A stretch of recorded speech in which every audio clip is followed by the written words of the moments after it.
Welcome back, welcome back.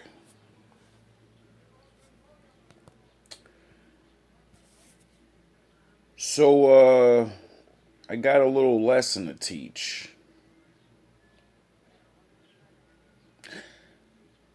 This is not hate.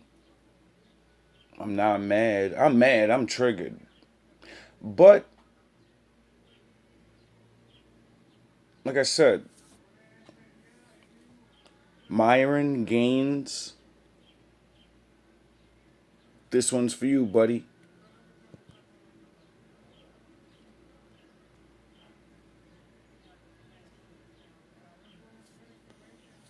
And for these losers, because I already know on Twitter, well, Myron's not even black because his parents weren't here in 1951, and they didn't suffer from the civil rights bullshit, blah blah, all that. Shut the fuck up, bro. Because let me tell y'all something. When the police or the men or the white people come, they're not gonna pull up on me and be like, "Hey, listen, excuse me, sir, were your parents here in the 1800s during times of slavery?" Okay, no, okay. Were you, did anyone in your family march in the civil rights movement? No, okay, all right, we're gonna let you off. You're not really a black guy. No! They don't fucking care about that shit, but you stupid motherfuckers on Twitter, well, you're not really black because on Ancestry.com you only get back at 73% because you come from North Africa and you don't be in the sub-Saharan, blah, blah, blah, blah. Shut the fuck up! The same people that you cry about that are oppressors don't give a fuck about all these other stupid ass little asterisks that you guys want to use to say, I'm more black than you and I'm more black than you. All you motherfuckers are doing are trying to sit there and say, well, I should be a victim more. I should be a victim more. I should be deserve to be a loser more. That's all I fucking hear. Wah. That's all you motherfuckers do is cry, bro. That's all they do on fucking Twitter. Well, I'm really black because my parents were here in 1945 and they know Martin Luther King. Shut the fuck up. That's why foreigners come to this country and laugh at you niggas, bro. Real talk. Chinese people come to this fucking country. You know what they do? They open up a fucking Chinese food spot in the hood. The Indian people, they go open up a convenience store in the hood. The Arabs, they come into the United States, they put a fucking liquor store in the hood, and them niggas can't even drink. They laughing at you, stupid fucks. Because you guys come into the store, oh, hey son, let me get a pack of Hennessy. Yo, I only got 20 on me right now, bro. I know it's 50, but yo, do it, hook a brother up. No, come back again with the money. They laugh at you niggas because you got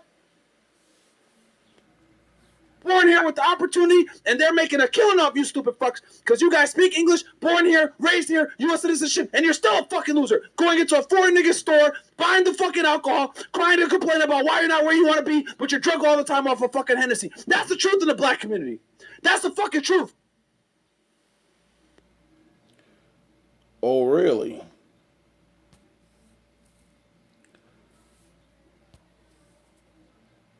One, keep Dr. King's name out of your mouth. Two, I feel you wanna acting like ghetto-ish. Doesn't get anybody anywhere. Three, you're right about everyone else coming into America and prospering more than we do. But I would like for you to now hear something Dr. King actually said. Not all of us just listen to the I Have a Dream speech.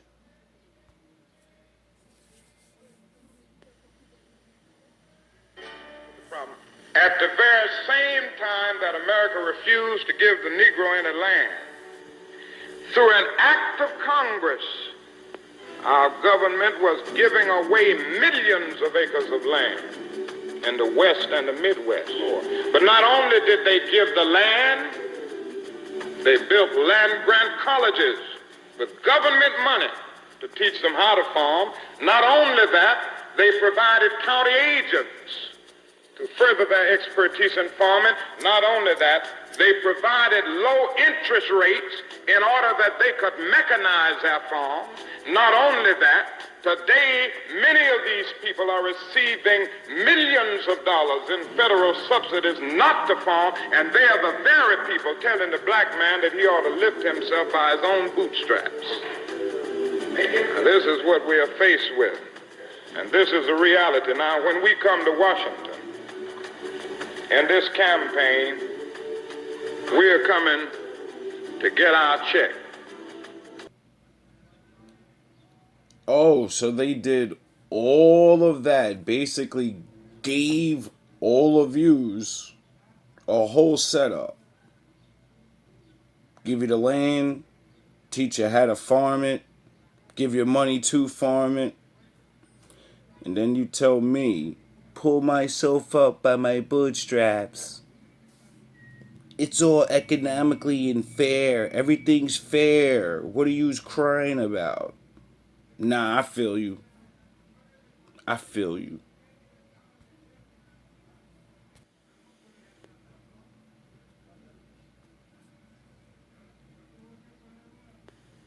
If you, as a white person, would be happy to receive the same treatment that our black citizens do in this society, please stand. You didn't understand the directions. If you white folks want to be treated the way blacks are in this society, stand. Nobody's standing here. That says very plainly that you know what's happening. You know you don't want it for you.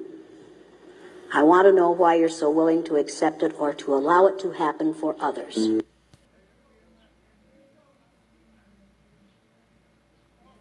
I have a dream.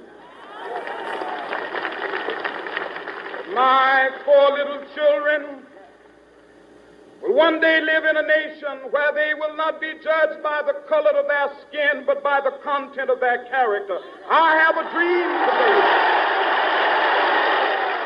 I must confess that that dream that I had that day has at many points turned into a nightmare. Now, I'm not one to lose hope. I keep on hoping. I still have faith in the future. But I've had to analyze many things over the last few years, and I would say over the last few months. I've gone through a lot of soul-searching and agonizing moments. And I've come to see that we have many more difficult days ahead, and some of the old optimism was a little superficial, and now it must be tempered with a solid realism. And I think the realistic fact is that we still have a long, long way to go, and that we are involved in a war on Asian soil, which, if not checked and stopped, can poison the very soul of our nation. I'm not going to say that all of our problems will be solved if the war in Vietnam is ended, but I do say that the war makes it infinitely more difficult to deal with these problems. When a nation becomes obsessed with the guns of war, it loses its social perspective, and programs of social uplift suffer. This is just a fact of history, so that we do face many more difficulties as a result of the war. It's much more difficult to really arouse a conscience during a time of war. There is something about a war like this that makes people insensitive. It dulls the conscience. It strengthens the forces of reaction, and it brings into being bitterness and hatred and violence. I think the biggest problem now is that we got our gains over the last 12 years at bargain rate, so to speak. It didn't cost the nation anything. In fact, it helped the economic side of the nation to integrate lunch counters and public accommodations. It didn't cost the nation anything to get the right to vote established. And now we are confronting issues that cannot be solved without costing the nation billions of dollars. Now, I think this is where we're getting our greatest resistance. They may put it on many other things, but we can't get rid of slums and poverty without it costing the nation something. I feel that nonviolence is really the only way that we can follow, because violence is just so self-defeating. A riot ends up creating many more problems for the Negro community than it solves. You can, through violence, burn down a building, but you can't establish justice. You can murder a murderer, but you can't murder through violence. You can murder a hater, but you can't murder hate.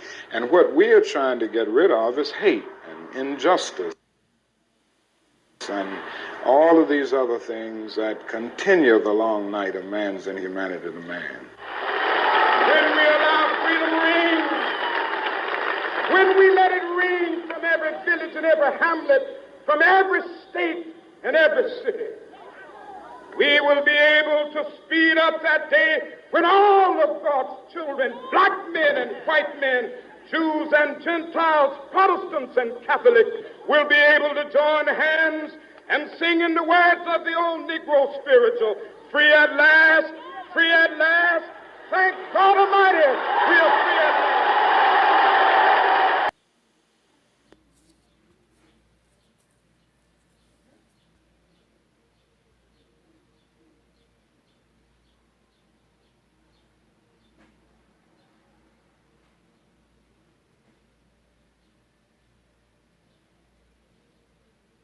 Running quite counter to the culturally dominant model of combating poverty through nonprofit, non-governmental philanthropy, Reverend King believed that poverty could only be remedied through political structural transformation. We can't donate our way to transformation. He challenged us to recognize that poverty is primarily the result of economic exploitation. It's not mainly about character defects. He says, quote, the way to end poverty is to end the exploitation of the poor. And to this, he added, we could end poverty by ensuring poor people have, quote, a fair share of the government sources and the nation's resources, end quote. Now, I want to challenge you to realize that attempting to solve the problem of poverty by exclusively teaching poor people how to improve themselves, how to better manage their meager finances, is a bit like teaching black boys to learn how to navigate white supremacy by not wearing hoodies. Or like trying to help women combat sexist harassment by encouraging them to watch what they wear.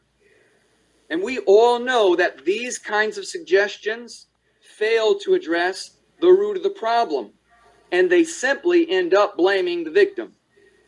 But what does common sense really tell us about the causes of poverty? That whenever a person is poor, it's strictly speaking their fault. They're the source of the problem. They need some new training. They need to learn how to spend their $10 an hour. This is presumed even when the poor person puts in a significant share of their waking life into making millions of dollars for corporations like Walmart, McDonald's, and Amazon. King wished to do more than reform the existing social order in the United States. He believed our nation required a fundamental change. He said very eloquently, quote, true compassion is more than flinging a coin to a beggar. It comes to see that an edifice which produces beggars needs restructuring.